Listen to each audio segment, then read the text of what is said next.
नमस्कार दोस्तों। कोविड से अब तक लाखों लोग ठीक हो चुके हैं, लेकिन क्या अभी भी वो अपने को नॉर्मल महसूस कर रहे हैं? क्या पूरी तरीके से उनकी लाइफ नॉर्मल रूटीन में आ गई है, या अभी भी वो तमाम समस्याओं को फेस कर रहे हैं और उसका उन्हें कोई समाधान नज़र आता नहीं दिख रहा है? दोस्तों, मेरा नाम है डॉक्टर नम्रता श्रीवास्तव और आज इसी विषय पर मैंने एक वीडियो बनाया है जानकारी हेतु कि आप जानें कि पोस्ट कोविड यानी कोविड से ठीक होने के बाद क्या क्या लक्षण आते हैं, किन लक्षणों को सामान्य तौर पर समझा जाना चाहिए और कौन से ऐसे लक्षण हैं जिन्हें दिखाई देने पर आपको डॉक्टरी सलाह ज़रूर लेनी चाहिए। तो चलिए फ्रेंड्स, शुरू करते हैं। दोस्तों, कोविड से ठीक होना कोई बहुत आसान नहीं होता।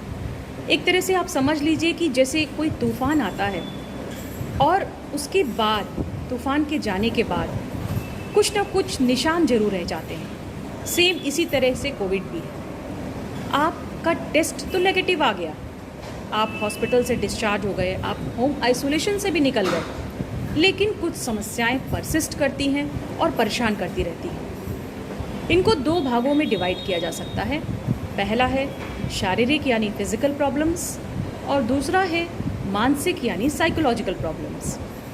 तो एक एक विषय पर हम आपको ये जानकारी दे देते हैं कि किन किन चीज़ों में क्या क्या सिम्टम्स आते हैं और कैसे उन्हें डील करना चाहिए। सबसे पहले बात कर लेते हैं शारीरिक लक्षणों की या शारीरिक परेशानियों की जो मुख्य रूप से आती है। इसमें एक लंबी लिस्ट है जिसमें कि सबसे कॉमन है अत्यधिक कमजोरी लगना। लगता है कि जैसे कि कितने दिनों से हमने बीमार थे या फिर कितनी बड़ी लड़ाई लड़ी हो, इतना शरीर टूट जाता है। इसके साथ ही साथ मांसपेशियों में दर्द होना, घुटनों में दर्द होना, सीने में दर्द होना, सिर में दर्द होना, पेट में दर्द होना, सांस फूलना, भूख ना लगना, ये सारे कुछ लक्षण आते हैं। इसके अलावा अगर मानसिक परेशानियों की बात की जाए तो सबसे ज़्यादा जो परेशान करता है वो है डर, किसी अनहोनी का डर। एक डर सा समा जाता है कि कहीं कुछ होने वाला है, कहीं कुछ अप्रिय घटना होने वाली है, चाहे वो किसी और के साथ हो या पेशेंट के साथ खुद को हो। वो इस डर से बाहर ही नहीं निकल पाता। बहुत सारे पेशेंट्स को तो नींद भी नहीं आती है और घबराहट के कारण उनका मन केंद्रित नहीं हो पाता, किसी भी काम में मन नहीं लगता। एक तो कमज़ोरी, ऊपर से डर, तो ये सिचुएशन को और गंभीर बना देता है। इसके साथ बहुत सारे लोगों को भविष्य की चिंता सताने लगती है। आर्थिक रूप से भी इस कोरोना महामारी ने हम सबको तोड़ दिया है। आर्थिक रूप से भी बहुत सारे लोग ऐसे हैं जिनको ये नहीं समझ में आता कि अब हमारे कल का क्या होगा, हमारी जीवन की गाड़ी कैसे चलेगी। तो ये सारी चीज़ें पोस्ट कोविड फेज़ में एक व्यक्ति फेस करता है। आइए अब जान लेते हैं कि इस चीज़ को कैसे निपटना है और क्या है रास्ता। फिज़िकल प्रॉब्लम्स की अगर बात करें तो इसमें भी आपको ध्यान ये देना है कि जो पोस्ट कोविड फेज़ में हैं उनको जो दवाइयाँ, जो जीवन रक्षक दवाइयाँ हैं, चाहे वो शुगर की मेडिसिन हो, बीपी की दवा हो, अस्थमा की दवा हो या फिर किडनी से संबंधित कोई उनकी दवा चल रही हो, तो उसे जारी रखना है और बिना सोचे समझे, बिना डॉक्टरी सलाह के ना कोई दवा आप अपने से खाइए और ना उस दवा को रोकिए। जो लोग मॉडरेट या माइल्ड केसेस में थे, जिनको बहुत ज़्यादा दवाइयाँ नहीं चली हैं, उनका तो कोई बात नहीं, लेकिन जो लोग सीवियर कैटेगरी में थे, कोविड सीवियर कैटेगरी में थे, उनको दवाइयों को अचानक से बंद नहीं करना है और हॉस्पिटल से डिस्चार्ज होने के बाद भी उन्हें अपने डॉक्टर से लगातार संपर्क में रहना चाहिए कि किस दवा को कितने दिन तक और कैसे कम करके, टेपर करके बंद करना है। दवाइयों को बंद करने का भी एक तरीका होता है, उसको अचानक से बंद नहीं किया जाता है और लगातार डोज को घटाते हुए डॉक्टरी देखरेख में किसी भी दवाई को बंद करना चाहिए। तो निश्चित तौर पे आप अपने डॉक्टर से अगर मॉडरेट या सीवियर केसेस इलनेस में रहे हो तो आप सलाह लेकर ही दवाई को बंद करें। जो सिम्टम आते हैं जैसे कि फीवर, ऑक्सीजन लेवल और हार्ट रेट यानी पल्स रेट इस पर आपको निगरानी बनाए रखनी है। दोस्तों, अगर शरीर में कोई अचानक से बदलाव होता है या कोई गंभीर बीमारी का संकेत होता है तो सबसे पहले ये तीनों चीज़ें संकेत देने लगती हैं। अगर फीवर आपका 100 से ऊपर जा रहा है तो निश्चित तौर पे आपको फिर से डॉक्टरी सलाह लेने की ज़रूरत है। अगर ऑक्सीजन लेवल मेंटेन है, 90 से ऊपर है, तो कोई डरने की बात नहीं, लेकिन अगर 90 के बिलो जा रहा है तो आपको फिर से डॉक्टरी सलाह लेनी पड़ेगी। और तीसरी बहुत अहम चीज़ है हमारा pulse rate. Pulse rate normally post Covid phase में 100 से 120 तक रह सकता है। बहुत सारे पेशेंट्स आते हैं, कहते हैं कि मैम हमारा तो पल्स रेट डाउन नहीं हो रहा, पहले तो हमारा पल्स रेट 80-90 के आसपास रहता था, अब पल्स रेट कोविड के बाद 110 तक चला जा रहा है। क्या हम अभी भी बीमार हैं? क्या हमें अभी भी कोविड है? तो यहाँ मैं आपको जानकारी दे दूँ कि पोस्ट कोविड फेज़ में जब इम्यूनिटी लो हो जाती है तो हमारे हार्ट को थोड़ा ज़्यादा मेहनत करनी पड़ती है और इसी वजह से पल्स रेट ज़्यादा आता है। लेकिन अगर पल्स रेट 120 से ऊपर जा रहा है, 140 तक जा रहा है, तो आपको बैठे नहीं रहना है और आपको तुरंत मेडिकल हेल्प लेने की ज़रूरत है। कई बार ऐसा भी होता है कि पोस्ट कोविड फेज़ में ब्लड क्लॉट बनने लगते हैं, यानी खून में थक्के बनने की शिकायत हो जाती है, जो कि हार्ट अटैक का भी कारण बनता है। लेकिन यहाँ भी आपको डरना नहीं है। ये जो 3 पैरामीटर्स हैं, इन पर हमेशा नज़र बनाए रखनी है। अगर बॉडी के किसी हिस्से में अचानक से सूजन हो जाए या अचानक से कोई परेशानी हो जाए, वो शरीर का में काला धब्बा दिखाई देने लगे या कालापन होने लगे या लाल होने लगे, तो उसको भी आपको इग्नोर नहीं करना है और अपने डॉक्टर से सलाह ज़रूर लेनी है। ख़ास तौर पे अगर वो पेशेंट डायबिटिक है, हाइपरटेंसिव है या कोई अन्य गंभीर बीमारी से पहले ग्रस्त रहा है।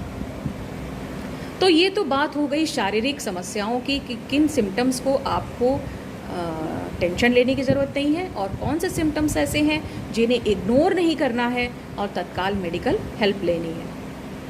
यहाँ मैं आपको बता दूँ कि जो माइल्ड सिम्टम्स हैं, जहाँ पेशेंट जैसे कमजोरी है, भूख न लगना, मांसपेशियों में दर्द होना और जोड़ों में दर्द होना, इसके लिए होम्योपैथ में भी बहुत ही कारगर दवाइयाँ हैं।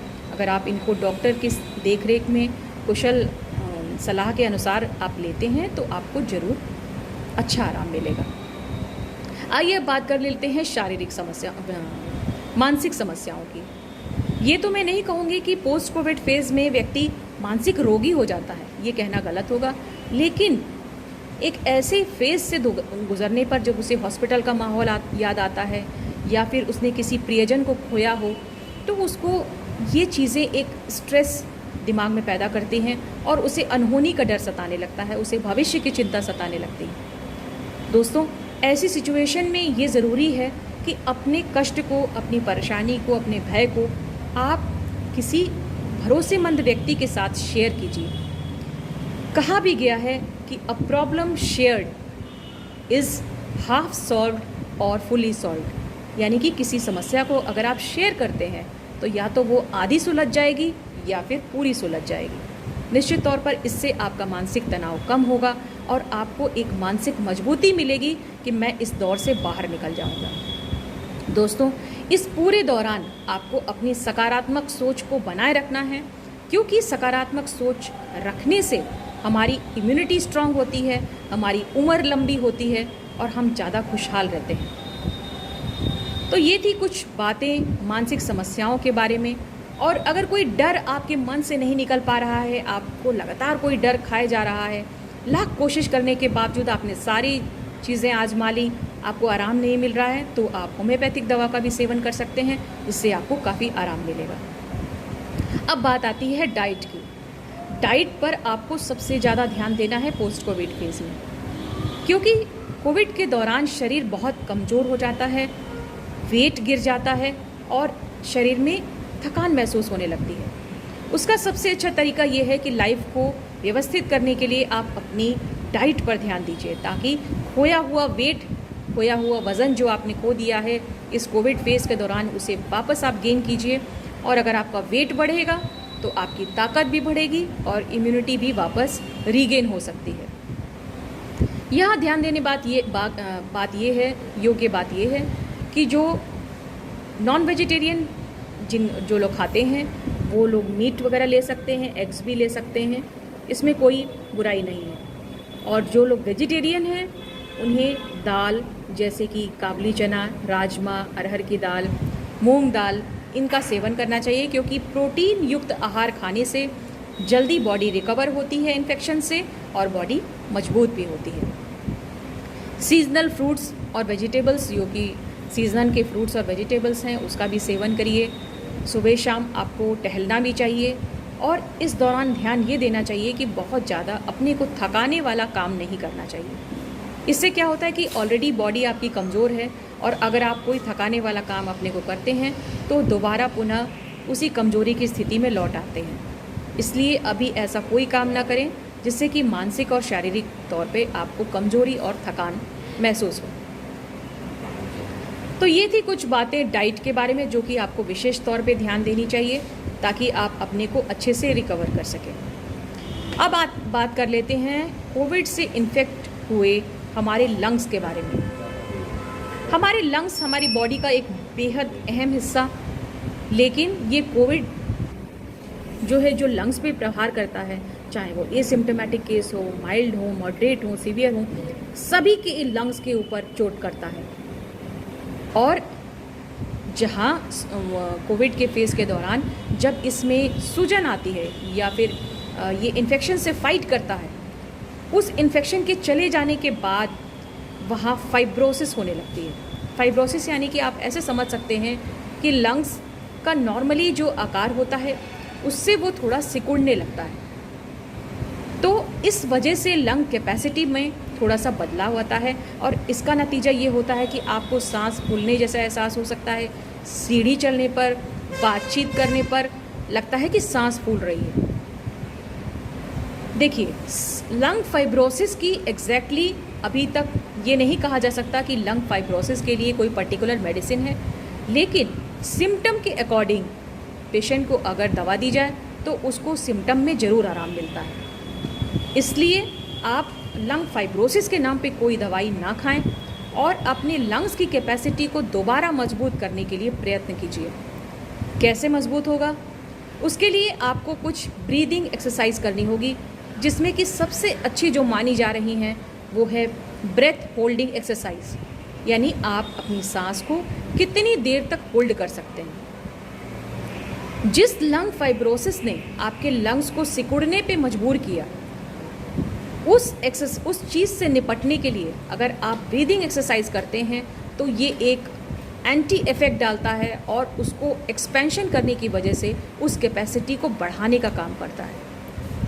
इसलिए अगर लंग एक्सपेंशन एक्सरसाइज की जाए, लंग्स को फुला के खूब गहरी सांस लेके उसको अगर 30 सेकंड तक, 25 सेकंड तक अगर आप रोकते हैं तो धीरे धीरे करके जहाँ खराबी आई है वो लंग्स पुनः वापस अपनी अवस्था में जाने लगेंगे। और ये बहुत ज़रूरी भी है इसलिए क्योंकि अभी जो हमारे सामने जो वातावरण है उसके लिए हमें अपने लंग्स को अभी से मजबूत बनाना है। जिनके थोड़े कमज़ोर हुए भी हैं उनको फिर से उन्हें मजबूत बनाने का कार्य जारी रखना है। आप देखेंगे कि जो ब्रेथ होल्डिंग एक्सरसाइज है उससे आपको काफ़ी लाभ मिलेगा। पहले जो सांस आप 10 सेकंड 20 सेकंड तक रोक पाते हैं, जब आप ब्रेथ होल्डिंग एक्सरसाइज करेंगे तो आप धीरे धीरे पाएंगे कि आप 30 सेकंड तक भी इस काम को कर सकते हैं और आपको काफ़ी अच्छा महसूस होगा। लेकिन दोस्तों, इस बात का ध्यान रखिएगा कि ये कार्य बहुत देर तक नहीं करना चाहिए। बहुत लोग इसको एक चैलेंज के रूप में लेते हैं और कहते हैं कि हम 40 सेकंड 1 मिनट तक सांस रोक सकते हैं। इस तरीके के गैर जिम्मेदार व्यवहार ना करें और जितना आपको डॉक्टर्स बता रहे हैं केवल उतना ट्राई करिए, वही आपके लिए अच्छा रहेगा। दोस्तों, उम्मीद करती हूँ कि इस वीडियो के माध्यम से मैंने पोस्ट कोविड फेज़ में जो लोग हैं और नॉर्मल लाइफ में आने की कोशिश कर रहे हैं, कैसे वो अपने रूटीन को वापस बनाएं, कैसे वो अपनी नॉर्मल अवस्था में वापस आएँ, इस चीज़ को मैंने जानकारी देने का प्रयास किया है। उम्मीद करती हूँ कि आपके लिए ये जानकारी काफ़ी लाभदायक होगी। अगर आपको अच्छी लगे तो फॉरवर्ड करना मत भूलिएगा। धन्यवाद।